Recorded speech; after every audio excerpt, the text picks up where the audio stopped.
आर्थिक भूगोल की कौन कौन सी विधियां हैं, यानी आर्थिक भूगोल को किस आधार पर या किस वे में पढ़ा जाता है। तो बढ़ते हैं आगे। आर्थिक भूगोल की मुख्य विधियां। आर्थिक भूगोल किसे कहते हैं, क्या क्षेत्र हैं, ये हमारी पहले की कक्षाएं हो चुकी हैं। सबसे पहले इसकी जो विधि है जिसको सिस्टमैटिक अप्रोच कहा जाता है, तो सिस्टमैटिक यानी एक सिस्टम से हम कॉन्सेप्ट को पढ़ते हैं। जैसे कि अगर हम बात करें कि पेड़ पौधे या फिर हम कहते हैं कि कोयला, तो कोयला जो है वो केवल और केवल भारत में नहीं मिलता या ऑस्ट्रेलिया में नहीं मिलता, हम वर्ल्ड लेवल पर देखते हैं कि कोयला कितने प्रकारों का होता है। तो एक सिस्टम क्या कहता है कि हम वर्ल्ड आए, वर्ल्ड से हम किसी एक कंटिनेंट की ओर आए, एक महाद्वीप की तरफ बढ़े, महाद्वीप से हम किसी एक प्रदेश या रीजन की बात करें और उसके बाद हम किसी देश या जिले या किसी क्षेत्र के बारे में बात करते हैं। तो एक सिस्टमेटिक अप्रोच के अंतर्गत जितने भी जो आर्थिक तत्व पाए जाते हैं, उन आर्थिक तत्वों की सामान्य विशेषताओं का अध्ययन जब हम करते हैं तो विश्व वितरण के संदर्भ में हम करते हैं। विश्व वितरण यानी विश्व में कोयला, विश्व में तांबा, विश्व में कृषि की अलग अलग प्रकार की पद्धतियां तथा विश्व में पशुपालन का प्रतिरूप। तो इस प्रकार से हम पढ़ तो वही रहे हैं, यानी सामान्य विशेषताएं पढ़ रहे हैं, लेकिन वर्ल्ड लेवल से हम स्टार्ट करते हैं, तो ये एक सिस्टमैटिक अप्रोच के अंतर्गत माना जाता है। अब इस अप्रोच के अंतर्गत हम प्रत्येक तत्व का पृथक पृथक अध्ययन करते हैं। अब पृथक पृथक अध्ययन हम किस प्रकार से करते हैं कि संपूर्ण अध्ययन क्षेत्र को हम एक इकाई मानकर, एक यूनिट मानकर उस कॉन्सेप्ट को स्टार्ट करते हैं और उसके बाद उस क्षेत्र में पाई जाने वाली जितने भी जो इकोनॉमिक जो फैक्टर्स पाए जाते हैं, जो तत्व पाए जाते हैं, उसका हम सिस्टमेटिक रूप से हम अध्ययन करते हैं। जैसे कि किसी विश्व या विश्व में या किसी देश में या किसी राज्य में पाए जाने वाले आर्थिक तत्व। तो हम एक राज्य ले लेते हैं, जैसे कि हमने कहा, तो हम यहाँ पर स्टार्ट करेंगे कि राजस्थान। अब राजस्थान के अंतर्गत हम खनिज की बात करेंगे, तो खनिज राजस्थान के अंतर्गत कौन कौन से पाए जाते हैं, तो उस पूरे के पूरे खनिजों की हम बात करते हैं। तो एक सिस्टमेटिक तरीके से जब इस प्रकार से बात करते हैं, अब इस सिस्टमेटिक तरीके के भी दो अप्रोच इसके अंदर मार दी गई। एक है वस्तुपरक उपागम और दूसरा जो रहेगा व्यवसाय परक। जैसे कि हम राजस्थान में कहते हैं कि राजस्थान में लौह अयस्क, राजस्थान के अंतर्गत चलो चाय नहीं है, असम के अंतर्गत चाय, उत्तर प्रदेश के अंतर्गत गेहूं, कागज का हम सिस्टमेटिक तरीके से अध्ययन करेंगे कि जो लौह अयस्क है या चाय है या जो गेहूं है या कागज है, वह उसकी कितनी किस्में हैं, कौन कौन से क्षेत्रों में, किस मिट्टी में, किस प्रकार के उर्वरकों का प्रयोग करते हुए हम इस वस्तु विशेष का उत्पादन करते हैं। हम गेहूं का उत्पादन करते हैं, चाहे हम कागज का उत्पादन करते हैं। तो इस प्रकार से हमने एक वस्तु ली, और जब हम वस्तु न लेकर हम किसी उद्योग की बात करें, अब खनन उद्योग, अब खनन उद्योग के अंतर्गत केवल और केवल लोहा नहीं आएगा, उसके साथ कोबाल्ट भी आ सकता है, उसके साथ आप दूसरे मैंगनीज, कोयला, अलग अलग प्रकार के उद्योगों का पर हम उसके साथ प्रयोग करते हैं। यानी खनन उद्योग के अंतर्गत, यानी जो माइनिंग इंडस्ट्री है, उसमें अलग अलग खनिजों का हम साथ, खनन उद्योग की बात करेंगे तो उसमें खनन के अलग अलग, यानी लोहे की भी खाने आएगी, कोयले की भी खाने आएगी और तांबे के भी आएगी।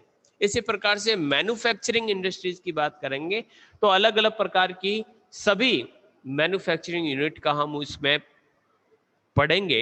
एग्रीकल्चर में विश्व की सभी जगहों पर पाए जाने वाले कृषि के विभिन्न प्रतिरूपों का अध्ययन करेंगे, और ट्रांसपोर्टेशन के अंतर्गत विश्व स्तर पर पाए जाने वाले रेल, सड़क, जल, वायु, सभी प्रकार के हम ट्रांसपोर्टेशन की जो सुविधाएं हैं उसका हम सिस्टमेटिक तरीके से वहां पर अध्ययन करेंगे।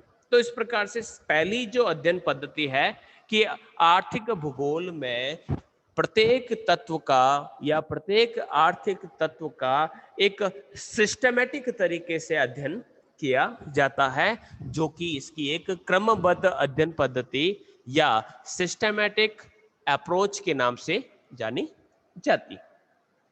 दूसरी जो अध्ययन पद्धति है जो आर्थिक भूगोल को पढ़ने के लिए काम में ली जाती है, वह है रीजनल अप्रोच।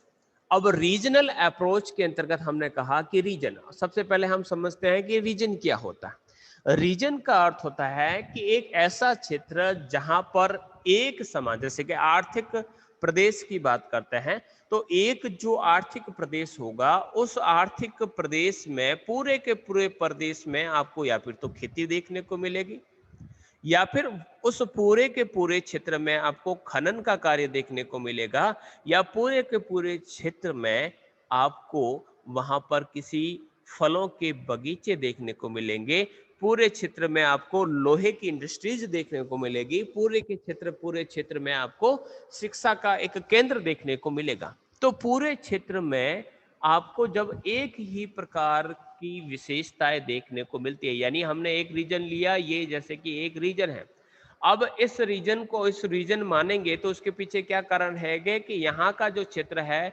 वहाँ पूरा का पूरा खान पान एक जैसा रहेगा, यहाँ के जो रीति रिवाज है वह आपको एक प्रकार के देखने को मिलेंगे, यहाँ की जो आर्थिक कार्य है उन आर्थिक कार्यों में आपको समानता देखने को मिलेगी। तो यहाँ पर ये जो सिमिलरिटीज पाई जाती है उसके आधार पर हम इसे एक प्रदेश कहते हैं। अब इसके राजस्थान के संदर्भ में देखें तो एक जो प्रदेश है उस प्रदेश के रूप में अगर हम देखें तो एक प्रदेश कहलाएगा आपके, जैसे कि मैं कह देता हूं कि ढूंढाड़, नाम सुना होगा आपने, जयपुर के आसपास का जो क्षेत्र होता है उसे हम ढूंढाड़ कहते हैं, या फिर हम कह सकते हैं कि मेवाड़, या फिर हम कहेंगे कि गोडवाड़, या फिर हम कहते हैं मारवाड़। तो ये एक क्षेत्र विशेष है जहां पर आपको एक बोली, एक भाषा, एक जैसा पहनावा आपको देखने को मिलेगा, यानी जो सामान्य विशेषता है आपको एक प्रकार की देखने को मिलती है। उसी प्रकार से आर्थिक भूगोल के अंतर्गत भी प्रादेशिक रूप से अध्ययन किया जाता है, और इस मेथड के अंतर्गत संपूर्ण जो वर्ल्ड है उस वर्ल्ड को हम कुछ अध्ययन क्षेत्रों में, कुछ प्रदेशों में या फिर कुछ क्षेत्रों में हम उसका डिवाइडेशन करते हैं, और वहां मिलने वाले जितने भी जो आर्थिक तत्व होते हैं उसका हम भौगोलिक संदर्भ में विश्लेषण करते हैं, क्योंकि हम भूगोलिक अध्ययन के अंतर्गत उन आर्थिक तत्वों का अध्ययन करते हैं।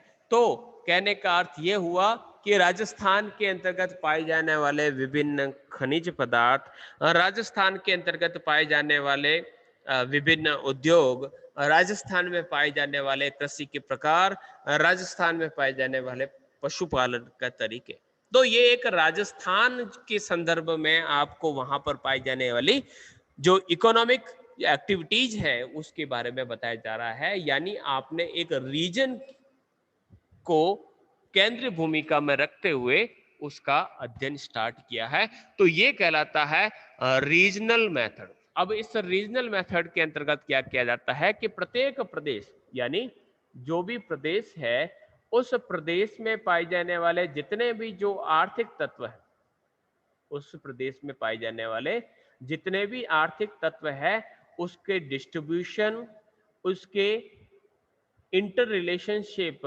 का हम विश्लेषण करते हैं। इंटर रिलेशनशिप का अर्थ होता है, जैसे कि हमने कहा कि हम झारखंड की बात करते हैं तो वहां पर हम बात करते हैं कि अगर हम वहां पर कोई कोयला है, अब कोयला है तो वहां पर पाया जाता है, और वहां पर आप लोहा भी प्राप्त करते होंगे। तो इन दोनों के बीच में क्या इंटर रिलेशन पाया जाता है कि जहां पर लोहा और कोयला देखने को मिलेगा वहां पर आपको एक इस्पात यानी स्टील बनाने का प्रोजेक्ट या स्टील का कारखाना देखने को मिलता है। तो इस प्रकार के इंटर रिलेशनशिप्स जो होते हैं उसके बारे में हम यहाँ पर डिस्कस करते हैं, यानी उस रीजन में, ये रीजनल अप्रोच यानी किसी एक रीजन विशेष के बारे में हम इस पर अध्ययन कर रहे हैं। अब आगे बढ़ते हैं, नेक्स्ट है व्यवहार परक पद्धति। अब व्यवहार परक पद्धति यानी बिहेवियर जो अप्रोच है, उस अप्रोच में हम देखिए, जैसे कि नाम से पता है तो बिहेवियर, अभी तक हमने कितने पढ़ लिए हैं? सबसे पहले तो हमने पढ़ा कि एक जो अध्ययन होता है वह क्रमबद्ध तरीके से होता है, दूसरा जो अध्ययन होता है वह प्रादेशिक रूप से होता है यानी रीजनल मेथड होता है, और तीसरा जो है वह व्यवहार से संबंधित है, एक व्यवहारिक अप्रोच है, और इसके अंतर्गत मानव व्यवहार को मुख्य स्थान दिया जाता है। अब ये कॉन्सेप्ट कब आया? ये जो कॉन्सेप्ट आया 1980 के बाद। अब इस 1980 के बाद देखिएगा, यहां पर हमारा पुनर्जागरण काल हो चुका था, यहां पर औद्योगिक क्रांति भी हो चुकी थी इस समय। तो उस समय 1980 के बाद जब वर्ल्ड काफी डेवलप हो चुका था, उसमें इसका जन्म हुआ, और इसी थॉट को, इसी कॉन्सेप्ट को, इसी जो अप्रोच है उसको आचार परक यानी इथिकल अप्रोच भी कहा जाता है, कि मेरे क्या काम आएगा, क्या ह्यूमन के लिए ये बेनिफिशियल है या नहीं। इसी सोच को लेकर इस कॉन्सेप्ट को चलाया गया, और सबसे इंपॉर्टेंट माना गया कि ह्यूमन का जो बिहेवियर है वह कितना महत्वपूर्ण है। यानी इसके अंदर ये देखा जाता है कि जितनी भी जो इकोनॉमिकल एक्टिविटीज होती है वह ह्यूमन के लिए कितनी बेनिफिशियल है, वह ह्यूमन बिहेवियर को किस प्रकार से प्रभावित करती है। तो यहां पर हम तथ्यों के विश्लेषण, यानी जितने भी जो तथ्यों का यहां पर अर्थ है विभिन्न प्रकार के आर्थिक संसाधन।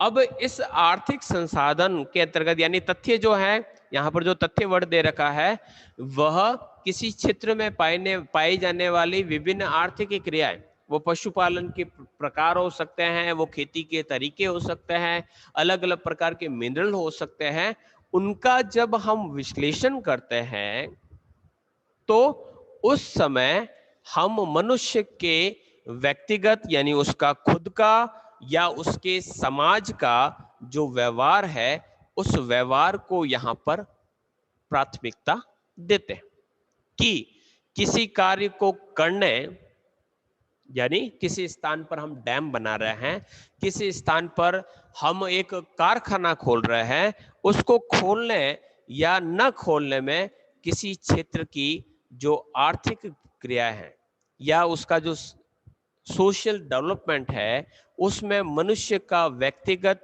या उसके समाज का जो व्यवहार है वह किस सीमा तक प्रभावित होगा। हम डैम बनाएंगे तो कि न जाने कितने प्लांट्स को हम डिस्टर्ब करेंगे, वहां पर पाई जाने वाली विभिन्न प्रकार के जो जीव है उन जीवों को डिस्प्लेस करेंगे, या फिर जो उस क्षेत्र विशेष में रहने वाले जो लोग हैं उन लोगों को हम कहीं दूसरे स्थान पर पुनर्वास करेंगे, तो ऐसे में वहां पर उसका समाज डिस्टर्ब होगा। जिस खेतों के अंतर्गत डेवलपमेंट किया जा रहा है उस खेतों का विनाश होगा।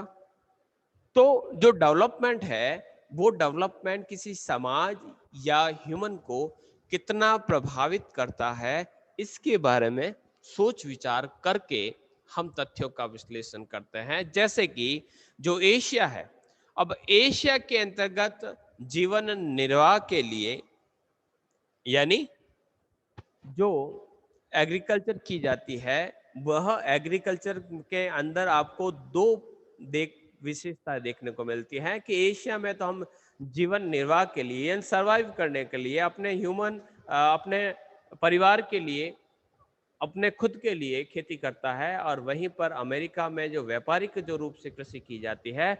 और दोनों का अगर हम विश्लेषण करेंगे तो दोनों स्थानों पर आप देखेंगे तो मनुष्य का यानी जो ह्यूमन है उसका जो एटीट्यूड है, उसकी जो सामाजिक आर्थिक जो मान्यता है, उसको हमें समझना होगा कि दोनों की जो सोच है वह अलग प्रकार की है। कि एक जगह पर स्थान खुद की आवश्यकताओं के लिए खेतीबाड़ी की जा रही है और एक ऐसा स्थान है कि उसको कोई जरूरत ही नहीं है, वो दूसरों को बेचने के लिए खेतीबाड़ी करता। तो यहाँ पर सबसे इंपॉर्टेंट क्या है? ह्यूमन का बिहेवियर। तो ह्यूमन के बिहेवियर को ध्यान में रखते हुए इकोनॉमिक ज्योग्राफी के अंतर्गत स्टडी की जाती है। ये एक प्रकार का सिस्टम है। नेक्स्ट है तंत्र उपागम या सिस्टम अप्रोच। अब सिस्टम का अर्थ यह होता है कि सिस्टम की बात करते हैं, जैसे कि हमने कहा कि A, B and C is a part of a system, या फिर हम ये कहें कि टीचर, स्टूडेंट्स एंड जो आपका कंटेंट है, जो आपकी अध्ययन सामग्री है, या फिर हम इसको मैं यहाँ पर शॉर्ट में सिलेबस लिख देता हूँ, जो आपके पास कंटेंट है, ये ट्राइपोलर सिस्टम आपको देखने को मिलता है। इसमें से आप एक चीज को गायब कर लीजिए, बाकी दो का कोई अर्थ नहीं निकलता। स्टूडेंट को गायब कर लीजिए, टीचर और किताबें क्या करेंगे? टीचर का कोई रोल नहीं। आप किताबें बाहर निकाल दीजिए, यानी इसके अंदर आप बुक्स को बाहर निकाल दीजिए, तो टीचर और स्टूडेंट के बीच में इंटरेक्शन नहीं हो पाएगा। 24 घंटे इंटरेक्शन नहीं होता है। किताबें बच्चों के एक अच्छे शिक्षक की रूप में भूमिका निभाते हैं। तो इसी प्रकार से टीचर को निकाल दीजिए, बच्चे अपना आप पढ़ लेंगे, ऐसा भी पॉसिबल नहीं। तो ये जो सिस्टम है, अब इस सिस्टम का अर्थ ये हो गया कि इसमें से आप किसी एक को अगर निकालते हैं तो दूसरे भी अफेक्ट हो गए। और ये अप्रोच क्या कहती है कि जो सिस्टम होता है उसमें बहुत सारे एलिमेंट्स होते हैं, और ये जितने भी जो एलिमेंट्स होते हैं वह एक दूसरे से कोरिलेट होते हैं, तो उसे हम एक सिस्टम कहते हैं। अब इस सिस्टम के अंदर हम एक सिस्टमेटिक तरीके से चलते हैं और एक थॉट के साथ चलते हैं कि इनके अंतर्गत आपको अर्थली यूनिटी, या फिर हम यहाँ पर कहेंगे कि यहाँ पर आपको एक टेरेस्ट्रियल यूनिटी देखने को मिलती है। टेरेस्ट्रियल यूनिटी यानी पार्थिव एकता देखने को मिलती है। पार्थिव एकता का सिद्धांत, क्रियाशीलता का सिद्धांत और वातावरण समायोजन का सिद्धांत, ये ह्यूमन ज्योग्राफी के 3 मुख्य जो सिद्धांत थे जो आपने पिछली क्लास में पढ़े। तो टेरेस्ट्रियल यूनिटी क्या कहता है कि टेरेस्ट्रियल यूनिटी कहता है कि जो ह्यूमन है, ह्यूमन बीइंग ले लीजिए या एनिमल्स ले लीजिए, चाहे प्लांट्स ले लीजिए, किसी का भी स्वतंत्र अस्तित्व नहीं है। वो सरवाइव ही नहीं कर पाएगा। वो कभी नहीं कह सकता कि एकला चलो रे। हर एक तत्व को दूसरे तत्व का सहारा चाहिए। पेड़ पौधों को मिट्टी का सहारा चाहिए। इसका अर्थ ये नहीं है कि जो मिट्टी है वो पेड़ पौधों के बगैर ही अपने आप को डेवलप कर पाएगी। मिट्टी के अंतर्गत पोषक तत्वों की पूर्ति के लिए उसे वनस्पति का सड़ा गला अंश चाहिए। तो टेरेस्ट्रियल जो यूनिटी है वो पूरे अर्थ पर पाई जाती है। तो इस टेरेस्ट्रियल यूनिटी का हमें ध्यान में रखना है और टेक्नोलॉजी का यूज करके ज़्यादा से ज़्यादा हम तकनीकी का समावेश करके इस आर्थिक भूगोल को पढ़ने की कोशिश करते हैं।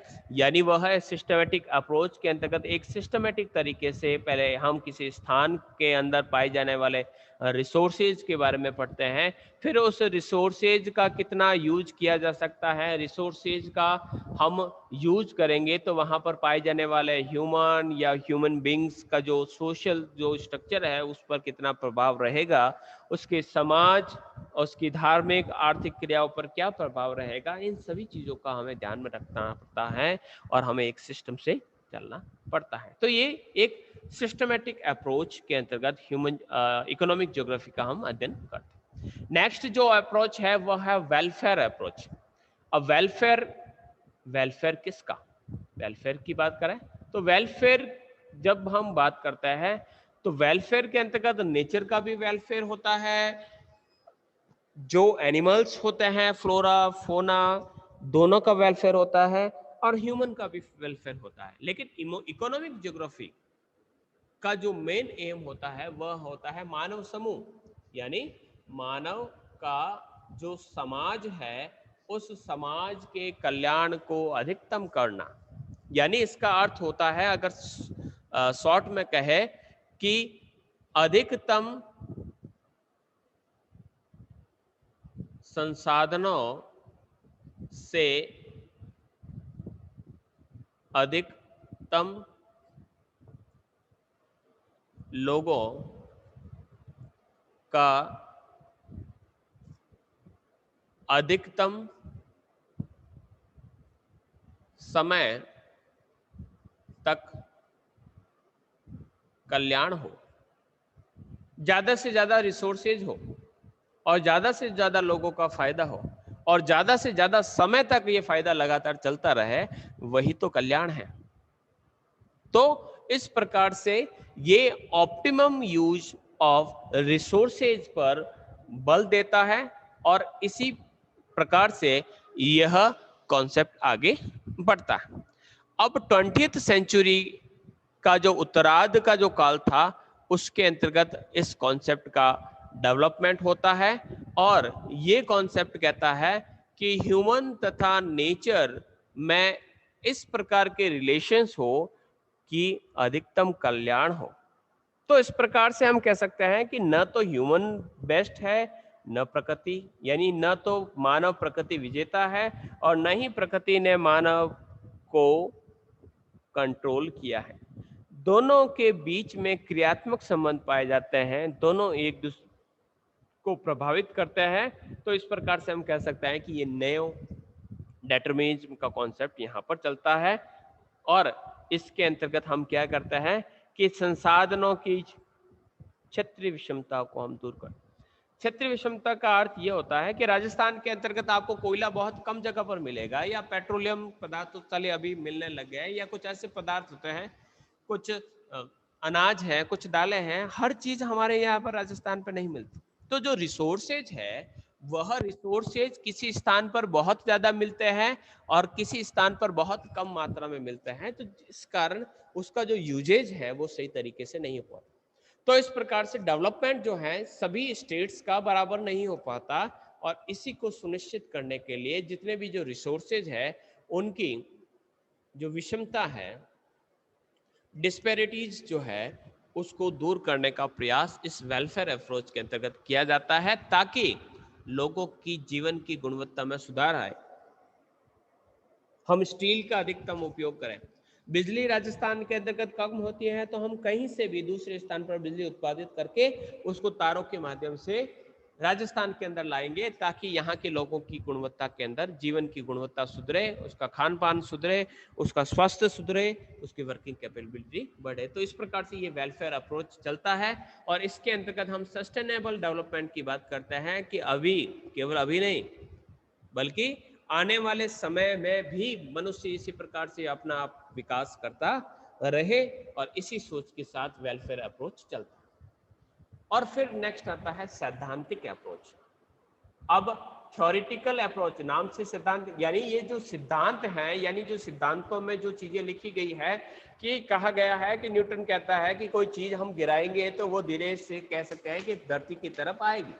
तो ऐसे ही कुछ अलग जो सब्जेक्ट्स हैं उस